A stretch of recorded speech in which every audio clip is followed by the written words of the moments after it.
Before we get into the stories, I would like to let you all know that I'm taking story submissions to narrate. I will credit you in the description of the video unless you ask me not to, so if you have an experience or story in mind that you would like me to read, then you can email me at feedingonfear@gmail.com, and I will be sure to include it in my videos. Thank you so much for watching, and enjoy the stories.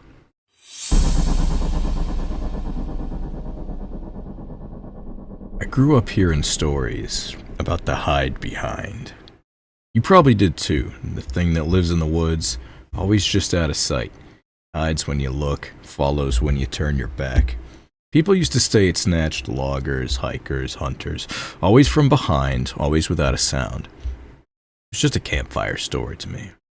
Till 2 weeks ago. I was clearing some old trails behind my grandfather's property in northern Maine. He died last fall, left the land to me. Patch of dense, silent forest nobody in the family really wanted. Figured I could clean it up, maybe sell it to some off-grid survival type. The woods felt wrong almost immediately. It wasn't just quiet, it was a layered silence, like every sound was being swallowed before it could reach me. The crack of a branch under my boot barely echoed, even the wind felt muted, like it was holding its breath. About an hour in, I started noticing little things. Tools I knew I put down would vanish if I turned away for even a second. The little trail markers I tied to the trees with bright orange tape kept disappearing behind me. Sometimes, only when I wasn't looking directly, I'd feel something slip from behind, from tree to tree. Fast and silent, only and always in my peripheral vision. I figured I was just being paranoid. And I found the shack. It wasn't on any map, just a small structure of rotten wood tucked into a grove of black pines. No windows, no chimney. The door barely hung to its edges. I should have turned back.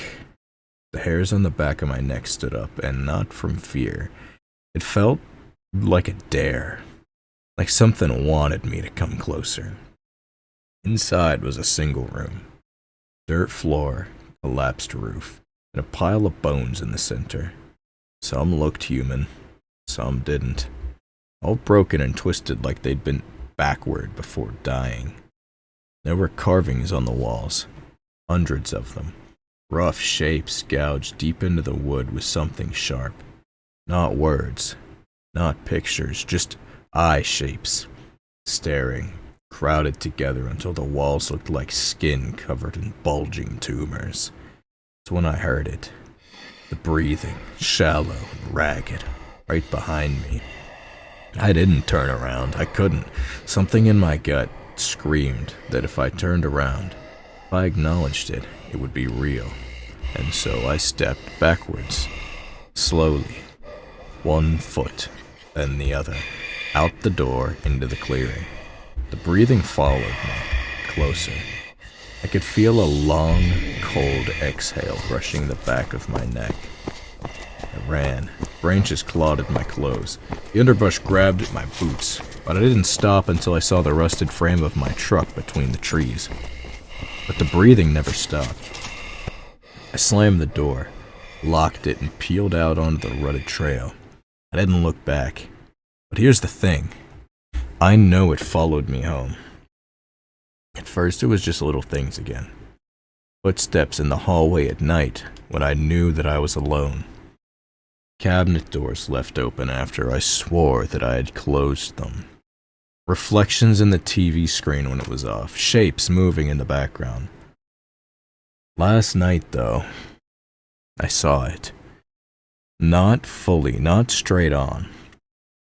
I was brushing my teeth, leaned down to spit in the sink, and when I looked up, there was something crouched just behind my left shoulder, with long, jointed limbs. No face, just skin pulled tight over where a face should have been. And the worst part was that it wasn't hiding. It was waiting. I didn't sleep after that. Sat up in bed, every light in the house on, trying to convince myself it was a trick of the mirror, a hallucination, anything but what I knew that it was. sometime around 3 in the morning, I started noticing these distortions. First it was the walls. They seemed too far away, like the room was stretching when I wasn't looking. The corners retreating into shadows that shouldn't exist. And the sounds started. I'd hear the front door creak open, and the soft pad of footsteps on the hardwood. I'd rush to check, but there would be nothing. I'd swear that I heard the shower turn on by itself. So I'd fling back the curtain, and everything would be dry. At some point, I stopped trusting my own eyes. Sometimes I'd catch a glimpse of my own reflection in a window, and it wouldn't move in sync with me. It would lag behind by a full second, like it was deciding whether or not it would follow. Other times I'd catch a glimpse of something crouched inside the walls, pressing against the drywall like it was made of wet paper, skin stretching taut, fingers too long and too many, all bending the wrong way. Only for a blink, though. Always gone when I turned my full attention to it. The worst part was the sound, though. That breathing. It was getting bolder. Not just behind me anymore. Above me. Below me. Inside the vents, the closet, the crawl space under the house, there was this low, wet rasp. Like something was trying to learn how to breathe oxygen. By the 5th day, reality just stopped making sense. I'd walk into the kitchen to find all the drawers pulled out, contents dumped on the floor, only to blink and see that everything was actually back in its place. I'd reach for my phone and feel the cold, clammy touch of something else wrap around my fingers before vanishing. Voices whispered my name from inside the walls, getting the pronunciation wrong, twisting it like it was tasting the sound, and still the breathing, always the breathing. I stopped leaving the house. I stopped answering text calls and emails. People think I'm sick, depressed, crazy. Maybe I am, but I know the truth. The Hidebehind isn't just a creature, it's a parasite. It doesn't just hide, it hollows you out from the inside. It bends your senses, warps your reality, until you don't know what's real anymore. Until you're so fractured you don't even try to fight back. And then it steps in. It'll wear you like a puppet. You become the next reflection lagging behind. The next whisper in the walls, the next breathing in the dark. I think that's why the old stories never really explained what happens to the victims. Because once it takes you, you're not missing. You're just something else. I knew I couldn't survive like this. I didn't even feel fully human anymore, or like a puppet on broken strings, twitching through a life that's not mine. So I made a plan. It was tied to the house, to the shack, the woods, the walls. Maybe I could sever it. Maybe I could burn it out. So I soaked the place in gasoline.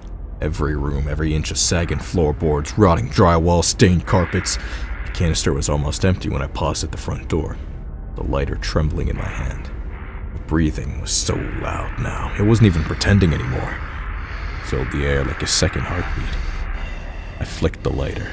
The flame danced, tiny and weak against the heavy dark pressing in. I could feel it behind me, close enough that the air grew wet and cold against the back of my neck. But I didn't turn around. I just dropped the lighter, and the fire caught fast. It raced up the walls in a living, howling blue.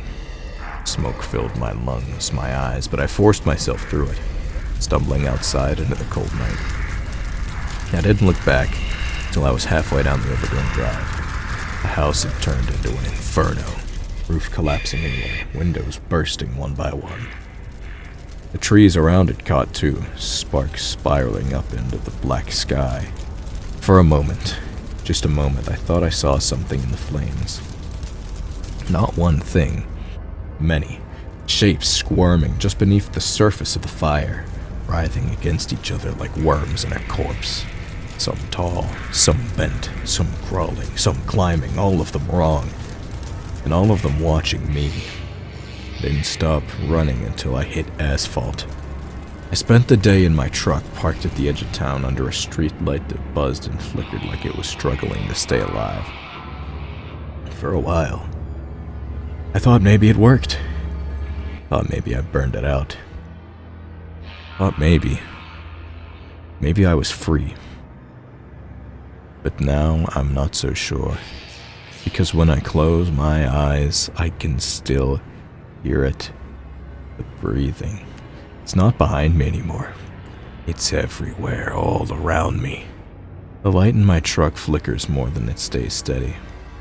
Sometimes in the brief moments of darkness between blinks, I catch glimpses. Something hunched just outside the window, or pressed against the glass, or crouched on the ceiling above me. Always gone when the light comes back, but always a little closer. I think burning the house didn't destroy it. I think it set it free, and it's not just me anymore. If you're listening to this, if you feel the hairs on your arms stand up, if you hear breathing where there shouldn't be any, if you think that for even a second that something moved just out of the corner of your eye, don't turn around. Don't look, because it's already there.